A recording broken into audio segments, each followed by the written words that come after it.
अभी तो पार्टी बनाना है और फिर अलायंस करना है। वेस्ट बंगाल का आप पड़ोसी स्टेट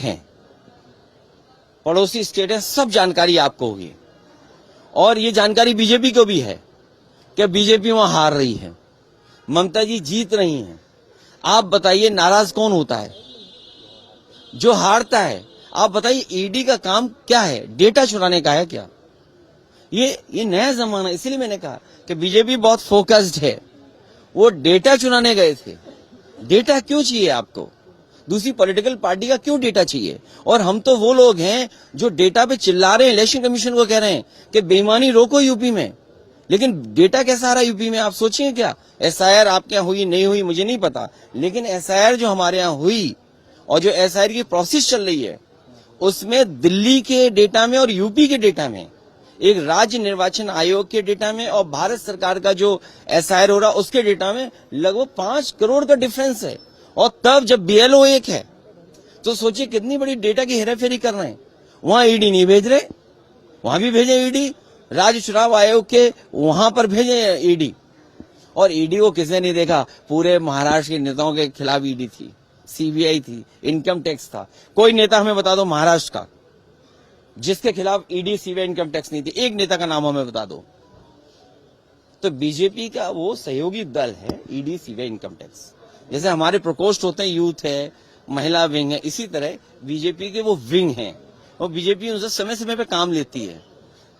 चाहे वो बिहार का इलेक्शन हो तो बिहार में काम लेंगे, अभी यूपी में इलेक्शन हो तो यूपी में काम लेंगे, लेकिन उनके नेता कुछ भी करेंगे। जैसे हम तो आपको राय देते हैं, खांसी हो तो यूपी वाले कोडिन मत लेना, बीजेपी वाली कोडिन मत लेना। वो खांसी की जो दवा है वो जान ले लेती है, बच्चों की जान गई सोचिए आप। तो वहां ईडी क्यों नहीं जा रही है?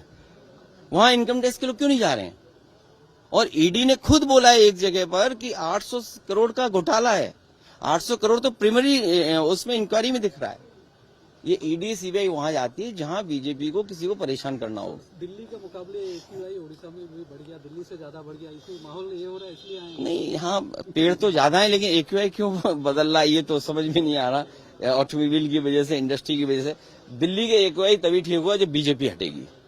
बीजेपी यहाँ पे ट्राइबल सेल को देकर सोशल जस्टिस इम्प्लीमेंट किया है। इंडियन इकोनॉमी को प्रेस किया है, ये ग्रोथ इंजन है, रिमार्केबल है। देखिए आईएमएफ ने पहले क्या कहा था, इससे पहले भी कुछ कहा था।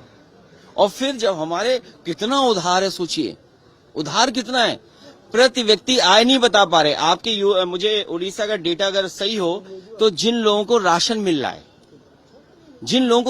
रहा है, अगर आईएमएफ इतनी तारीफ बीजेपी की कर रही है तो मैं अपने पत्रकार साथी से कहूंगा कि जो व्यक्ति राशन पा रहे हैं उनका प्रति व्यक्ति आय क्या है, पर कैपिटा इनकम क्या है उनकी, वो कभी नहीं बताएंगे। सोशल जस्टिस को लेकर उड़ीसा के बारे में हम सोशल जस्टिस को लेकर के आगे बढ़ेंगे जिससे न्याय मिले, हक मिले, सम्मान मिले। आदिवासी मुख्यमंत्री है, बीजेपी आदिवासी मुख्यमंत्री है। इलेक्शन में ये बोलेंगे कि बीजेपी से सीखना है, प्रोफेशनली चुनाव लड़ना है। अगर आप पुराने ढर्रे से चुनाव लड़ोगे तो बीजेपी का मुकाबला नहीं कर पाओगे। बीजेपी को हराने के लिए बीजेपी से अच्छा चुनाव लड़ना पड़ेगा आपको, जहां से बीजेपी लाती है।